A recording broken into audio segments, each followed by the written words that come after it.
Bonjour et bienvenue dans cette vidéo sur la technique d'optimisation linéaire avec Python.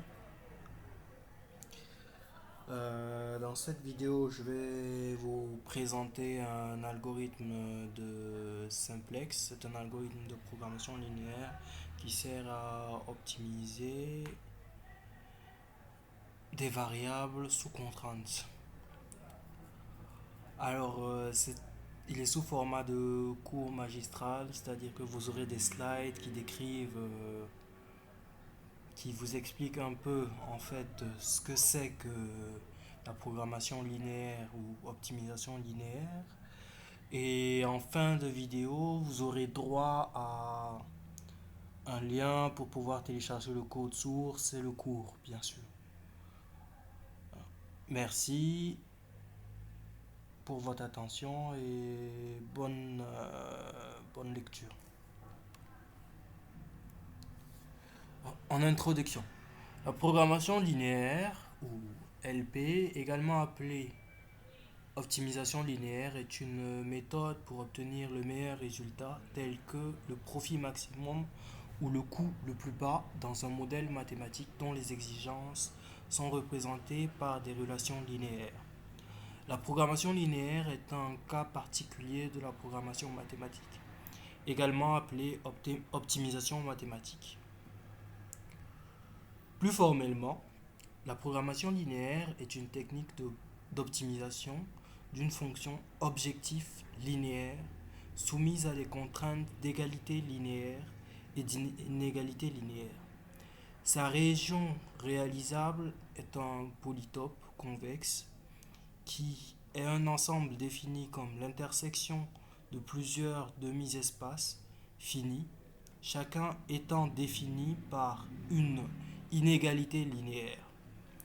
Sa fonction objective est une fonction affine linéaire à valeur réellement définie sur ce polyèdre. Un algorithme de programmation linéaire trouve un point dans le polytope où cette fonction a le plus petit ou la plus grande valeur si un tel point existe. La forme standard.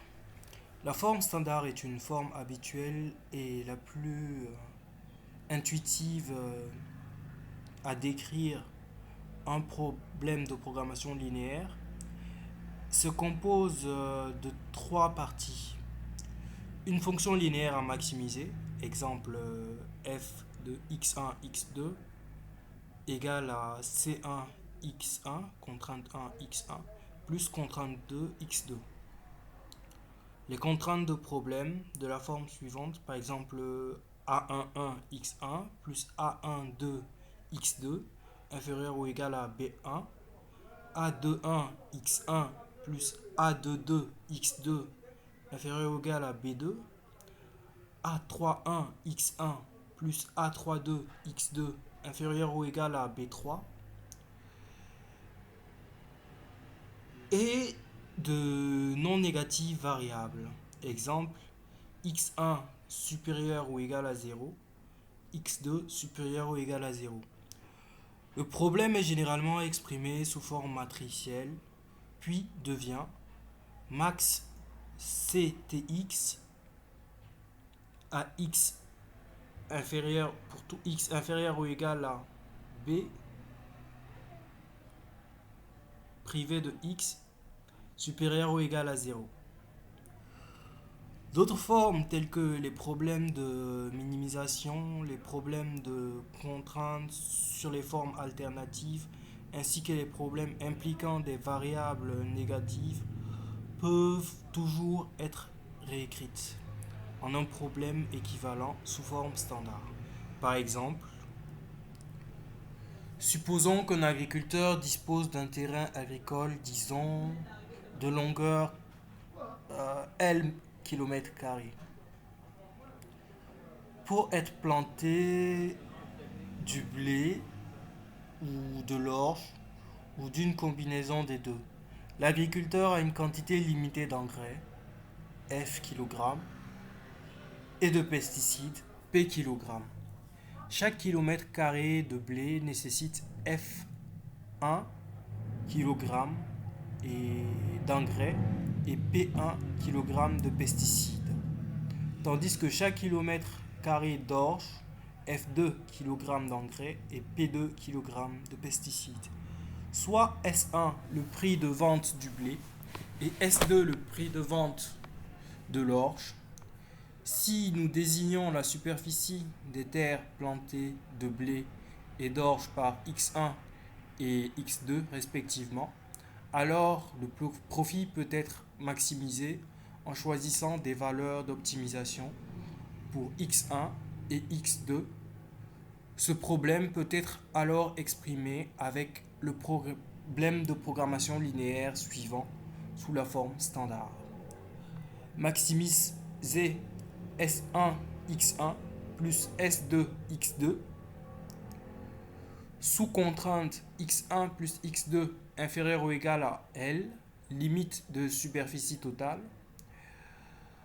F1 X1 plus F2 X2 inférieur ou égal à F, limite de fertilisant, P1 X1 plus P2 X2 inférieur ou égal à P, limite de pesticides, et X1 supérieur ou égal à 0, X2 supérieur ou égal à 0, spécifiant qu'on ne peut pas planter sur une aire négative. Alors, l'algorithme. L'algorithme du simplex développé par George Dantzig en 1947 résout les problèmes LP en construisant une solution réalisable à un sommet de polytope, puis en marchant le long du chemin sur les bords du polytope vers des sommets avec des valeurs non décroissantes de la fonction objectif jusqu'à l'un des optimums et atteint à coup sûr dans de nombreux problèmes pratiques. Le calage se produit, de nombreux pivots sont réalisés sans augmentation de la fonction objectif. Dans les rares problèmes pratiques,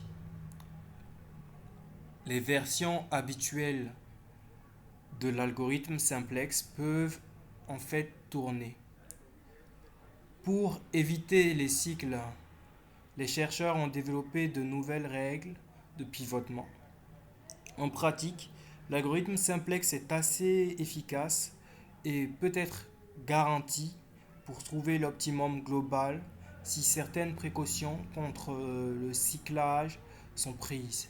Il a été prouvé que l'algorithme simplex résout efficacement les problèmes aléatoires, c'est-à-dire en un nombre cubique d'étapes, ce qui est similaire à son comportement sur des pratiques. Cependant, l'algorithme simplex a un mauvais comportement dans le pire des cas, Kli-Minty.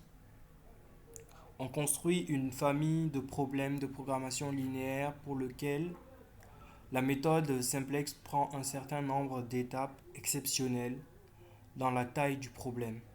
En fait, pendant un certain temps, on ne savait pas si le problème de programmation linéaire était solvable en temps polynomial, c'est-à-dire de classe de complexité P.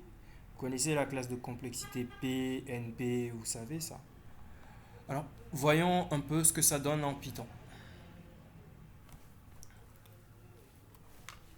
Je vous ai préparé un petit algorithme. Et voilà. Alors, d'abord on importe les différentes classes dont on aura besoin. Import de ep q. Alors, la première fonction, identité, c'est une fonction qui renvoie à une matrice d'identité rectangulaire avec les entrées diagonales spécifiées, commençant éventuellement au milieu. Voilà. Ensuite, on a un standard form qui sert à convertir un programme linéaire sous forme générale en forme standard pour algorithme simplex. Les entrées sont supposées avoir les bonnes dimensions, coûts, et la liste de longueur n, etc. Patati. Et enfin, on a le simplex qui permet de résoudre le programme linéaire de forme standard donnée maximisée C, X, AX égale à B, X supérieur à 0, patati patata. Et voilà ce que ça donne dans le main. Alors on entre les contraintes, c'est on entre les, comment on appelle ça, les variables et les coefficients de la fonction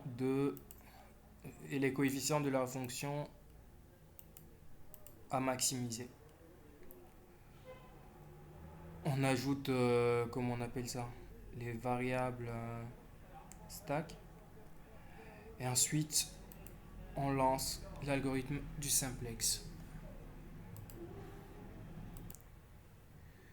Et voilà ce que ça donne lorsqu'on compile. On obtient le résultat des variables maximales que l'on peut avoir et le maximum résultant de la fonction. Ok, c'était tout pour cette vidéo. Bon, si vous avez aimé, pensez à laisser un pouce bleu. Je vous laisserai le lien pour le téléchargement du code dans la description et pour le téléchargement du cours aussi. Merci. Vous pouvez laisser des messages pour poser vos questions. Voilà, je suis disponible. Merci.